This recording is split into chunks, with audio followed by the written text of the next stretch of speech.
Innal hamdalillah,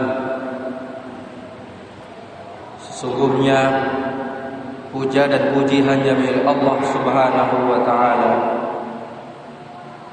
Nahmaduhu wa nasta'inuhu wa nastaghfiruh. Kita memuji, kita meminta tolong dan kita meminta ampun hanya kepada Allah. Wa na'udzu billahi min syururi anfusina, dan kita berlindung kepada Allah atas keburukan kepribadian dan akhlak serta pikiran kita.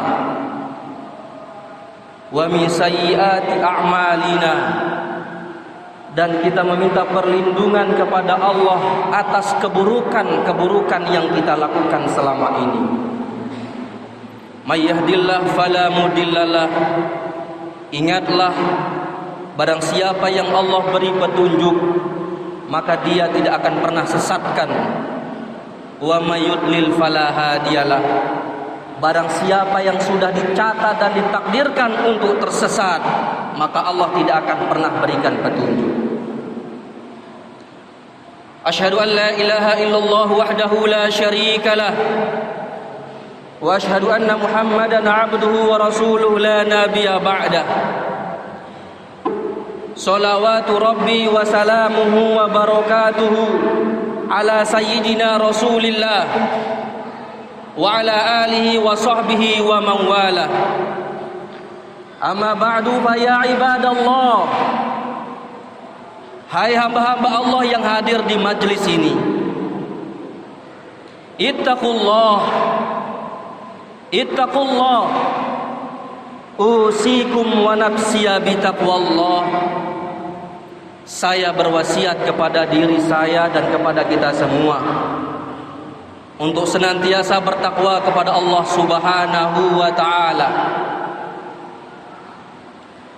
Qala Allah taala fil Qur'anil Karim, a'udzu billahi minasy syaithanir rajim. Bismillahirrahmanirrahim. Ya ayyuhalladzina amanu taqullaha haqqa tuqatih wa la tamutunna illa wa antum muslimun. Hai orang-orang yang beriman, bertakwalah kalian kepada Allah. Orang beriman belum tentu bertakwa. Hanya beriman tetapi belum tentu amalannya baik. Banyak yang beriman percaya kepada Allah tetapi masih berjudi. Banyak yang beriman kepada Allah tetapi masih berbuat maksiat. Ya ayyuhalladzina amanu taqullaha, hai orang-orang yang beriman, bertakwalah kalian kepada Allah sebenar-benarnya takwa. Wala tamutunna illa wa antum muslimun. Jangan kalian meninggal kecuali dalam keadaan Islam. Jangan kalian meninggal kecuali hati dalam damai. Jangan kalian meninggal dalam membawa permusuhan dan kebencian. Pastikan hati kita ketika menghadap Allah dalam keadaan tanpa ada musuh, tanpa iri, tanpa dengki, tanpa permusuhan dan pertikaian. Siapa yang menjamin itu semua? Itu semuanya hanya kita pribadi yang bisa menjaminnya. Dan itu tergambar dalam amalan-amalan keseharian kita. Kalau tidak pernah punya musuh setiap hari, maka akhir hayat kita akan muslim. Kalau setiap hari kita tidak pernah dengki dan benci, maka akhir kita muslim. Wala tamutunna illa wa antum muslimun. Jangan kita hanya mengartikan kita sudah berislam, tidak. Tetapi mati dalam keadaan tanpa dengki, tanpa benci, tanpa ada musuh, tanpa ada kebencian kepada siapapun. Menghadap kepada Allah dengan penuh kedamaian, dengan hati yang salim. Jemaah sekalian rahimakumullah, pada bulan ini ada 3 momen besar yang harus kita maknai, yang harus kita resapi. Yang pertama, pada bulan Agustus ini berakhirnya bulan pengorbanan, bulan Zulhijjah. Yang kedua, di bulan Agustus ini kita masuk pada bulan Muharram, tempat perjuangan Nabi dan para sahabat masuk ke Madinah. Itu semua dengan pengorbanan, itu semua dengan perjuangan yang berdarah-darah. Dan yang ketiga, jamaah sekalian, bulan Agustus ini adalah hari heroiknya peperangan, menjemput takdir kemerdekaan Indonesia Raya dan mempertahankannya dari serangan Belanda. Jamaah sekalian rahimakumullah, dalam surat Al-Fussilat, dalam surat Fussilat, Allah berfirman, A'udzubillahi minasyaitonir rajim. Wa qala inni zahibu bi ila rabbi sayahdin. Rabbi habli minas salihin. Fabasyarnahu bi gulamin halim. Falamma balagha ma'ahu sa'ya qala ya bunayya inni ara fil manami anni asbahuka fanzur maza tara. Qala ya abati fa'al ma tu'maru satajiduni insyaallah minas sabirin. Jamaah sekalian rahimakumullah, Allah kembali mengangkat cerita pengorbanan dan perjuangan Nabi Ibrahim alaihissalam. Bagaimana beliau mengharapkan anak yang namanya Ismail. Pada umur 96 tahun beliau mendapatkan Ismail lahir di dunia ini. Beliau mendapatkan Nabi Ishak umur 98 tahun.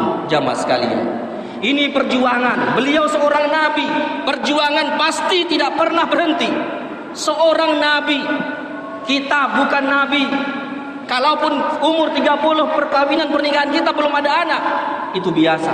Kembali kepada Nabi Ibrahim. Nabi Ibrahim 96 tahun baru mendapatkan Ismail. Perjuangan pengorbanan yang sangat luar biasa.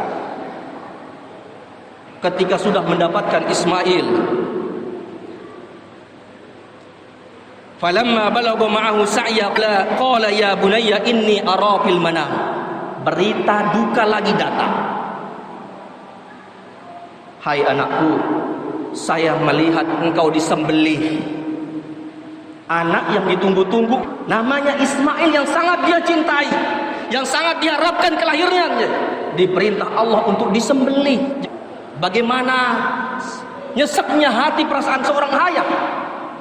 Anak yang diharapkan selama ini 96 tahun, lahir di dunia pada umur 7 sampai 9 tahun, dia harus dikorbankan. Jamaah sekalian, inilah pengorbanan Ibrahim alaihissalam. Tidak sederhana jamaah sekalian, psikologinya sangat dalam, perasaan menyayat begitu dalam. Tetapi bagaimanapun ini adalah perintah Allah. Manusia berharga di hadapan Ibrahim adalah Ismail. Tetapi Allah perintah untuk dikorbankan. Kita punya kandang banyak, ekor sapinya, banyak ekor kambingnya, punya harta, rokok setiap hari. Tetapi berat sekali kita mengeluarkan yang namanya kurban.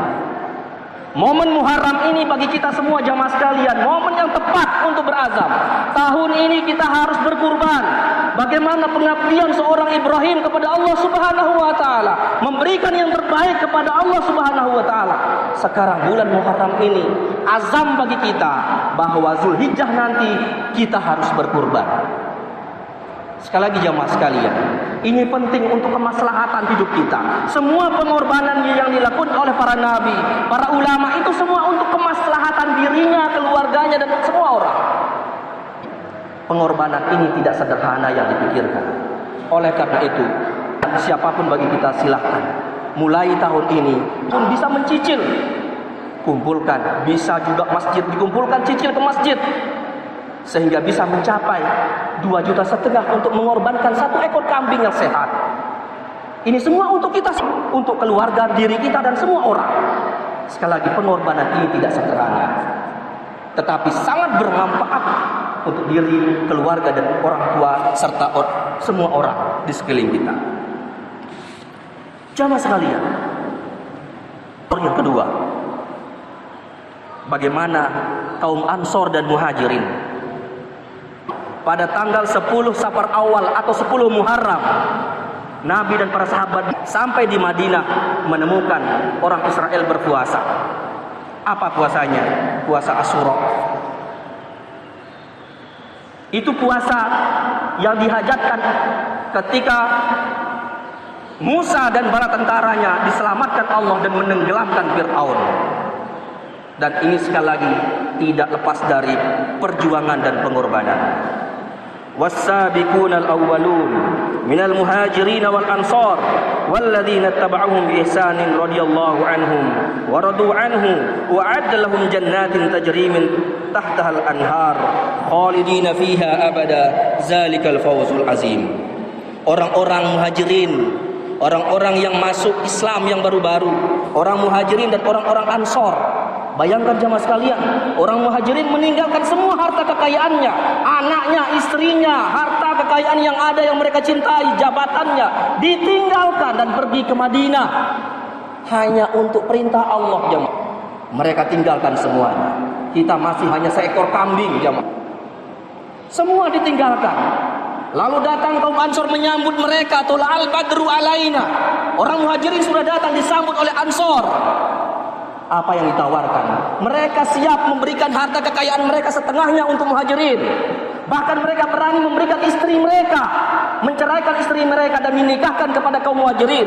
Itulah komitmen keislaman mereka, pengorbanan yang tidak tara. Kita hanya seekor kambing, jamaah sekalian. Untuk kita korbankan, itu pun akan dibagi kepada kita semua. Sekali lagi, Muharram ini azam bagi kita untuk bisa memberikan yang terbaik, hadiah kepada Allah Subhanahu wa taala, dan itu sekali lagi semuanya akan kembali kepada kita. Dan yang ketiga, jemaah sekalian, pada momen kemerdekaan di bulan ini tidak lepas lagi pengorbanan dan perjuangan para ulama, para pahlawan, dan kita berdoa untuk mereka semua. Semoga Allah lapangkan kubur mereka, semoga Allah angkat derajat mereka. Mereka tumpah darah, jiwa raga mereka korbankan sekali lagi untuk kita semua, untuk kedamaian, untuk kesejahteraan anak cucu mereka. Wa qatiluhum fi sabilillahil ladzina yuqatilunakum wa la ta'tadu innallaha la yuhibbul mu'tadin. Perangilah mereka di jalan Allah, orang-orang yang memerangi kalian.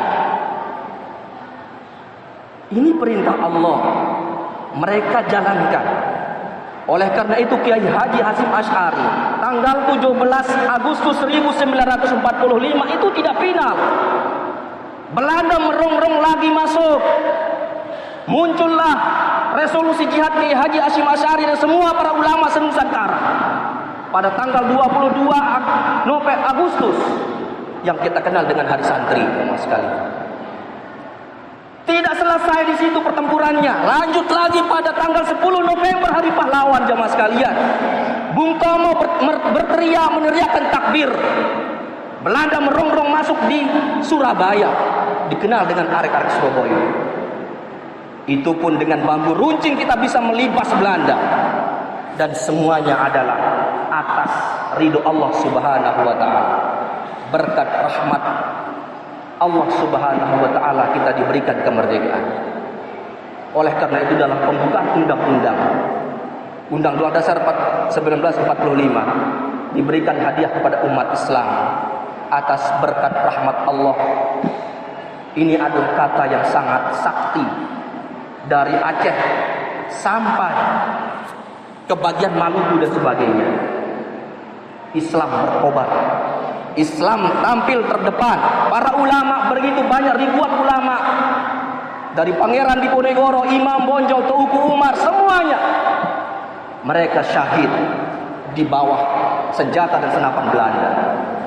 Jamaah sekalian rahimakumullah, pada 3 peristiwa besar di bulan Agustus ini, sekali lagi kata kuncinya adalah pengorbanan yang harus kita berikan kepada negara kita dan khususnya kepada Allah. Ini adalah merupakan pengabdian kita kepada Allah Subhanahu wa taala. Oleh karena itu jamaah sekalian, yang harus kita sadari bahwa musim ini sudah 2 tahun pandemi sudah merajalela, bahkan makin parah hari demi hari. Kemarin Baru kita bertemu kemarin, besoknya mereka meninggal. Sekali lagi ini tidak bisa kita nafikan. Memang harus, inilah takdir yang harus kita jalani jamaah sekalian. Ini tidak hanya merenggut nyawa, tetapi akhlak, pendidikan anak-anak kita masa depan yang sangat suram. Bisa kita lihat sekolah sudah tidak jelas. Siapa yang mendidik anak kita sekarang? Bahkan berdampak pada pendidikan online yang makin parah. Kemarin terjadi, ada masyarakat kita, Kecamatan Suralada, main TikTok di depan kantor bupati. Itu sangat kita sayangkan, bukan anaknya yang salah, tetapi entah siapa yang harus. Mari semua kita evaluasi diri. Mari sekali lagi, akhlak anak kita, akidah anak kita, Islam anak kita yang terancam ke depan ini dengan adanya pandemi. Tidak hanya nyawa yang kita pertaruhkan, tetapi masa depan anak-anak kita. Sekali lagi jemaah sekalian, mari semuanya kita bertawakal kepada Allah Subhanahu wa taala. Kita sudah semua berikhtiar, jaga anak kita dengan baik, jaga proteksi keluarga kita dengan baik. Tetapi dengan perlahan-lahan terus berupaya melakukan yang terbaik. Tetapi kekuatan keluarga ini sangat penting jemaah sekalian.